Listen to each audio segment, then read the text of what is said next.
1995年、トヨタがアルズルをして、WRC から1年間も追放された、その車が、最後のセリカ GT4 エステ205だ。追放、あのトヨタが。レイム、覚えてるか？第1回でリストリクターって言葉を覚えておけって言ったよな。言ってた、ついに回収だね。そうだ、今日はその WRC 追放事件と、セリカという名前の最後までを語るぜ。栄光の三部作が、まさかこんな結末に。栄光があれば、影もある。これは王者トヨタが汚名をかぶった、光と影の物語なんだ。なんだか胸がざわざわするね。主役は3代目 GT4、型式エステ205、歴代最強でありながら、一番の問題児だ。最強で問題児、どういうこと？この回で起きることは3つある。3つ、気になるね。1つ目が歴代最強 GT4 の完成、2つ目が WRC 史に残る追放事件、3つ目がセリカという名前の終わりだ。終わり、ちょっと寂しい響きだね。ちなみにこのエステ205も、ゲームのグランツーリスモにラリーカーで登場する人気車だ。ゲームでも会えるんだね。曰く付きの車だからこそ、今もマニアの心を掴んで離さないんだ。事件込みで伝説なんだね。それじゃあ、ゆっくりしていってね。エステ205って、前回のエステ185とどう違うの？まず6代目セリカ、T200 系になって、顔が丸目4頭の可愛い見た目になった。でも中身はどう思うだぜ。見た目とのギャップがすごいんだ。ボディも前回より少し大きく、どっしりとした安定感が増したんだ。貫禄が出たんだね。エンジンは同じ 3SGTE だが、パワーは約255馬力、歴代 GT4 で最強だ。255馬力、どんどん上がってきたね。初代が185馬力、2代目が225馬力、そして最終型が255馬力、世代ごとにきっちり進化してきた。3作通して右肩上がりなんだね。しかもラリーで勝つために、水で冷やす特別な装置までついてな、とことん本気の仕様だった。冷やしてまでパワーを絞り出したんだ。足回りも前回のスーパーストラットを受け継いで、曲がる性能もバッチリだ。いいとこ取りの完成形なんだ。つまりエステ205は、3代かけて磨き上げた GT4 の集大成、文句なしの最強だったんだ。シリーズの頂点なんだね。WRC では前回紹介したカストロールカラーをまとって参戦、緑と白と赤の、あの王者の姿だ。見た目は可愛くて、戦う姿は王者なんだね。そして WRC で戦うための特別仕様は、世界でたったの2500台しか作られなかった。2500台、前回の5000台より少ないんだ。そう、だから今では一番の希少モデルだ。だが、この最強マシンが大事件を起こす、次はその革新だぜ。ドキドキしてきた。最強のはずのエステ205だが、1995年の WRC では意外と勝ちきれずにいた。あれ、最強なのに勝てないの？ライバルのスバルや三菱も急成長しててな、トヨタは王者の意地で、なんとしても勝ちたかったんだ。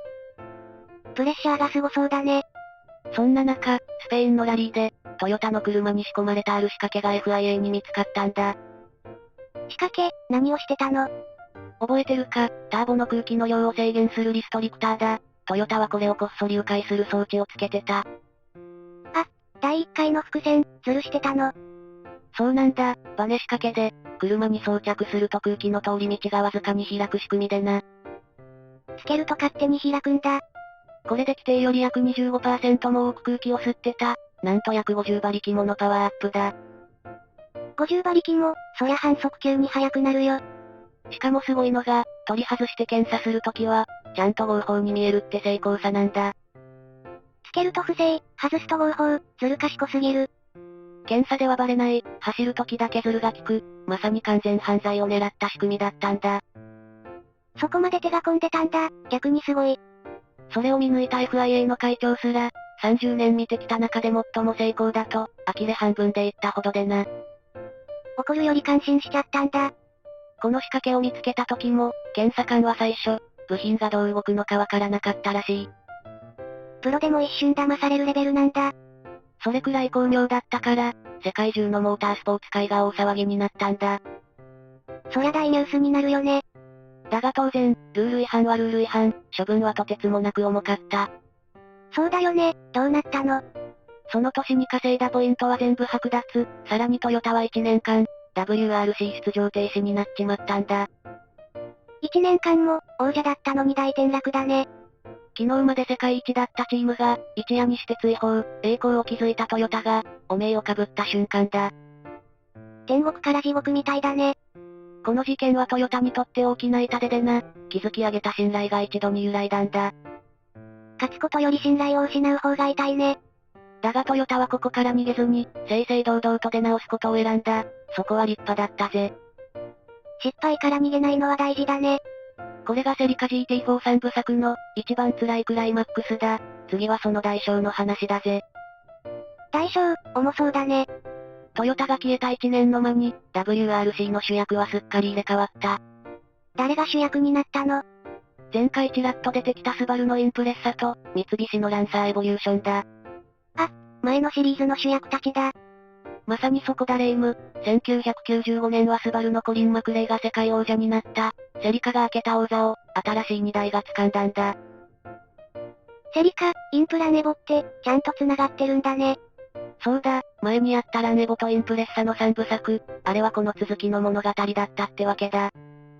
全部が一本の歴史に繋がってたんだ、鳥肌。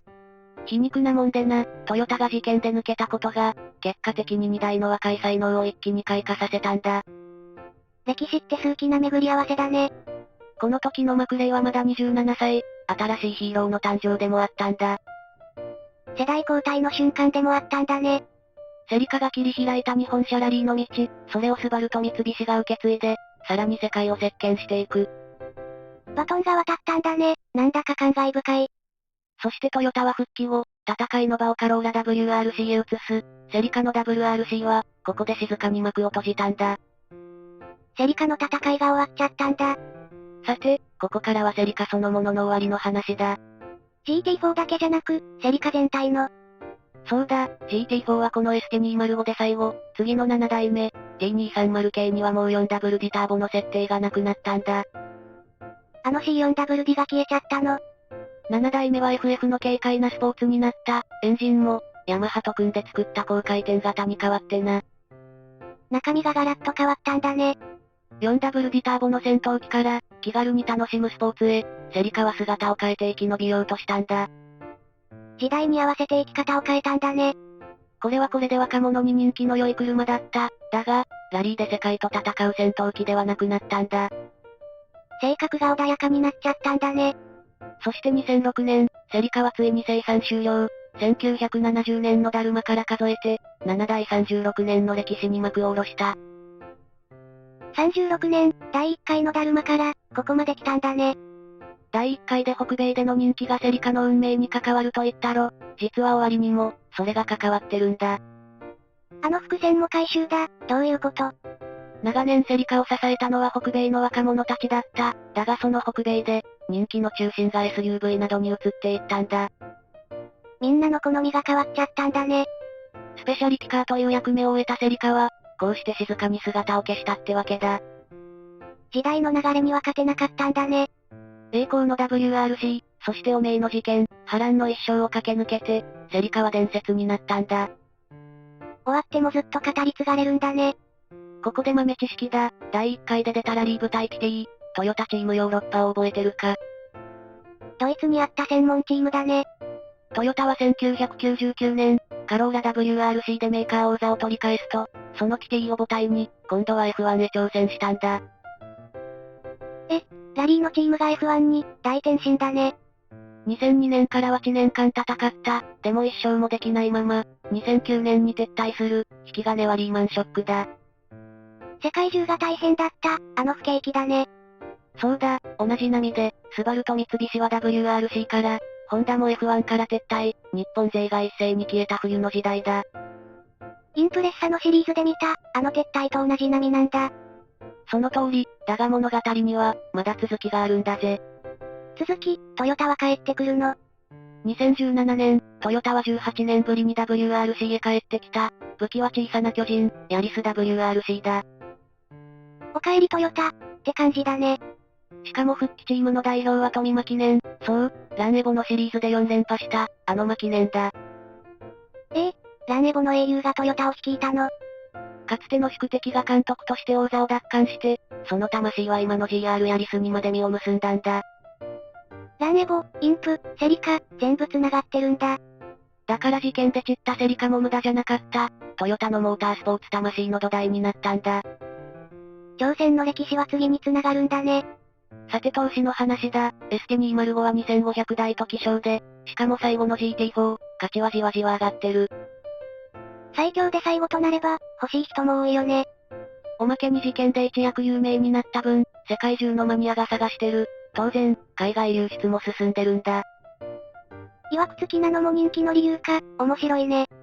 前回までの ST165 や ST185 と同じく、綺麗な ST205 はもう本当に手に入りにくい。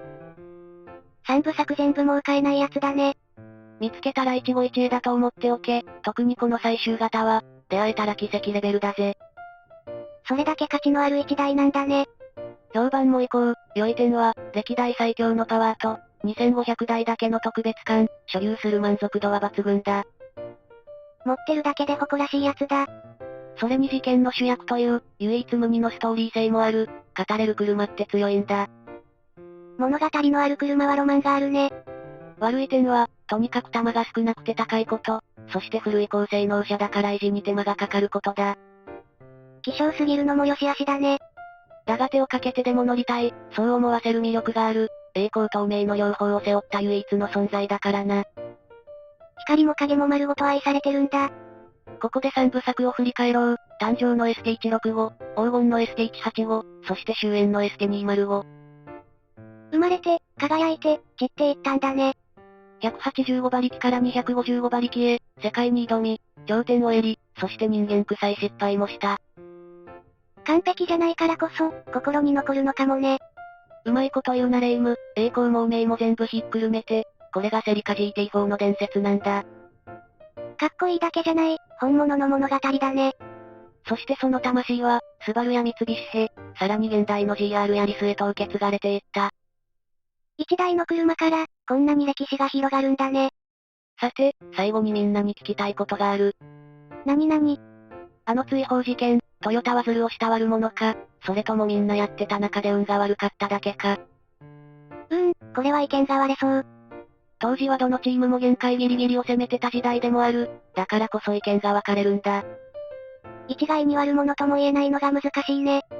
やっぱり悪いかみんなやってたか、コメントで君の考えを教えてくれよな。みんなの意見が気になるね。これでセリカ GT43 部作は完結だ。ランエボ、インプレッサ、セリカと WRC の名車を見てきたな。ラリーの名車巡り、楽しかったね。次回からは舞台をガラッと変えるぜ。砂漠を走る世界一過酷なレース、パリ高で活躍した日本の4区たちだ。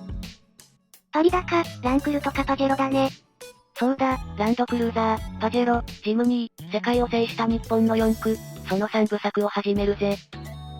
それは絶対見たい、楽しみにしてるね。舗装路から砂漠へ、日本車の冒険はまだまだ続くんだ。次の旅もワクワクするね。ここまでご視聴ありがとうございます。これからも昔懐かしい車を紹介していきます。また見たいと思ったら、コメントやチャンネル登録もよろしくお願いします。それでは次回もお楽しみに。それじゃあ、また次回。またな。